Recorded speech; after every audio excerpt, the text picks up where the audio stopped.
Buenos días, señoras y señores. Si pronuncio la palabra café, ¿qué les evoca? Seguramente les vendrán a la mente imágenes como la de una taza de café, el aroma del café, la cafeína, el café que uno se toma en la mañana o incluso George Clooney. Pero ¿a alguien se le ocurre pensar en lucidez del pensamiento o en la revolución intelectual que ocurrió hace algunos siglos? Pues a mí la lucidez intelectual sí que me viene a la mente. No sé si ustedes sean cafeteros, pero yo personalmente sí. En mi casa, todas las mañanas lo primero que hacemos es poner una cafetera y ya una vez que me puedo tomar mi primer café, la verdad es que me empiezo a sentir muy feliz. Y ahora sí que me siento lista para empezar el día y llena de energía para empezar a trabajar. Pero bueno, dejemos de hablar de mis hábitos personales y pasemos a la parte que me interesa contarles hoy. Les voy a hablar de la historia del café, pero no de la historia en general, sino de su relación en particular con el desarrollo intelectual de la humanidad. Primero, creo que merece la pena remontarnos a los orígenes del café. Y estos orígenes se sitúan en el siglo XV. Repito, se sitúan en el siglo XV. Hay muchísimas leyendas sobre el origen del café y la verdad es que algunas son muy imaginativas y poco creíbles. Pero hay una de estas leyendas en la que suelen estar de acuerdo muchos historiadores.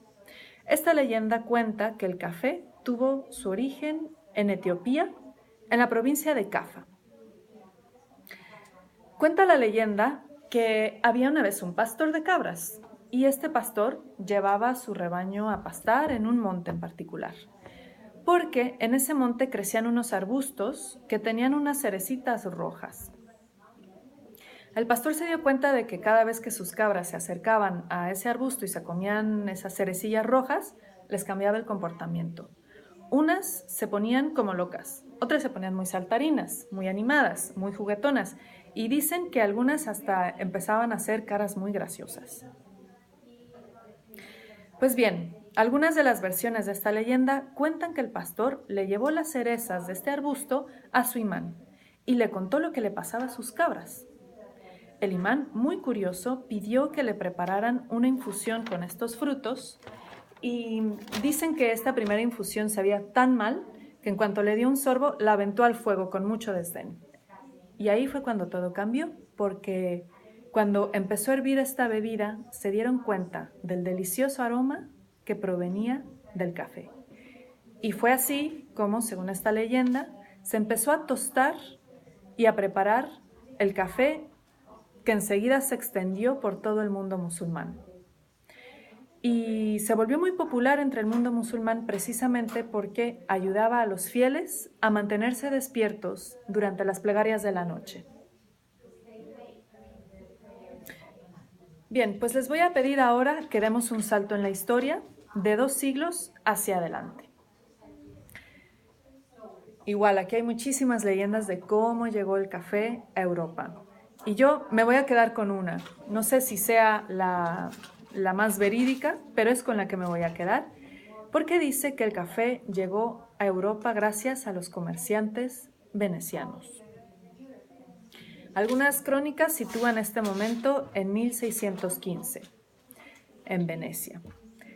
También esta fue la época en la que llegaron a Europa otras 2 bebidas calientes que han causado furor en la historia. El chocolate, que fue un regalo de México, orgullosamente de México para el mundo y que trajeron los españoles de las Américas, y el té, que llegó de Asia. Pero yo creo que estas historias se las voy a reservar para otra ocasión, porque ahora quiero volver al café. El café tuvo una gran importancia para el desarrollo intelectual de aquellas épocas. Les voy a pedir que nuevamente demos un salto en el tiempo, volvamos para atrás y nos ubiquemos en la Edad Media. Y les voy a hacer otra pregunta. Así como yo les conté lo que hago por las mañanas y que me tomo un café y demás, ¿qué se les ocurre a ustedes que tomaba la gente en la Edad Media para empezar el día? ¿Agua? zumo. Obviamente café y té no, porque todavía no llegaban a Europa. Pues resulta que ninguna de las anteriores. En la Edad Media y durante algunos siglos más, la gente empezaba el día bastante adormilada e incluso ebria, porque al despertarse en las mañanas tomaban alcohol. Y no es que fueran unos borrachos perdidos, lo que pasaba es que el agua no era una bebida segura. A menudo los ríos, los pozos y las fuentes de las grandes ciudades estaban contaminadas y era frecuente que la gente se enfermara de disentería, cólera y algunas otras enfermedades infecciosas que en aquella época eran mortales. Así que, vamos, ni de broma se tomaba la gente un vaso de agua por la mañana. Entonces, ¿qué tomaban? Bueno, pues optaban por tomarse un licor que estaba hecho a base de miel fermentada. Otros tomaban cerveza. Dicen los estudios que se trataba de una cerveza bastante ligera. Y las clases más pudientes optaban por el vino. De ahí la gran cultura del vino que surgió en la Europa mediterránea. Pero bueno, ¿se imaginan ustedes cómo andaría la gente? Podemos con esta información deducir que la gente en la Edad Media andaba semialcoholizada todo el día. Pero bueno, así funcionaban, así estaban acostumbrados a vivir. Y sin duda eso debe haber reducido muchísimo la productividad, no solo física, sino también intelectual de la gente. Imagínense ustedes mismas, sentarse a traducir por la mañana ya con 2 cervezas encima desde las 9. Hay una hipótesis que surgió, que a mí me parece muy interesante y a la cual yo me adhiero, que dice que justamente la llegada del café a Europa lo cambió todo, porque fue responsable de todas las ideas que se empezaron a intercambiar en el siglo XVII. Como les dije hace un momento, unas de las primeras cafeterías en Europa se abrieron en Venecia, pero al poco tiempo empezaron a surgir en Londres, París, Viena y en muchas otras ciudades.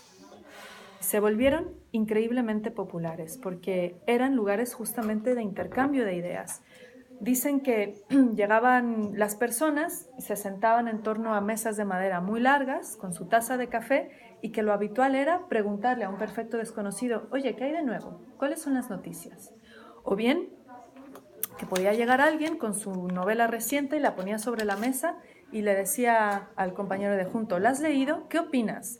Y lo dejaba hablar y después él le daba su opinión.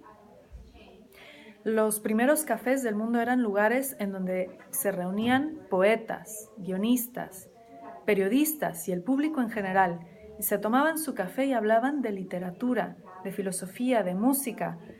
Vamos, ocurrió un intercambio importantísimo de ideas hasta bien entrada la noche. De hecho, dicen que muchas de las señoras, porque en los cafés inicialmente no se permitía la entrada a las mujeres, se quejaban de que algo le estaba pasando a sus maridos, que de repente se quedaban fuera toda la noche y que cuando llegaban, además, llegaban súper parlanchines. Otro de los puntos positivos de los cafés es que, a diferencia de las tabernas, que eran lugares en los que se adormecían los sentidos, era que se le empezó, bueno, los cafés y el café en sí, se empezó a considerar un antídoto contra la violencia y la ebriedad y la lujuria propia de las tabernas.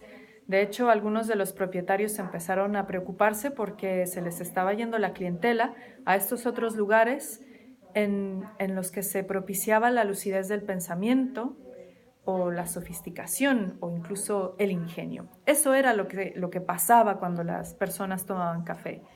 Y eso era lo que volvió a esta bebida tan popular y lo que creó incluso tanta adicción. De hecho, en estos cafés en los que tantas ideas se intercambiaban, resulta que no solo se intercambiaban ideas. Dicen que estos cafés aquí se realizaron unos de los primeros intercambios del mercado de valores en Londres, el Royal Exchange. Además, fueron el lugar en el que nacieron algunas importantes conspiraciones. Se hablaba aquí de abolir la esclavitud, se habló de la Revolución Francesa e incluso dicen que fue en los cafés donde se empezó a fraguar la independencia de los Estados Unidos.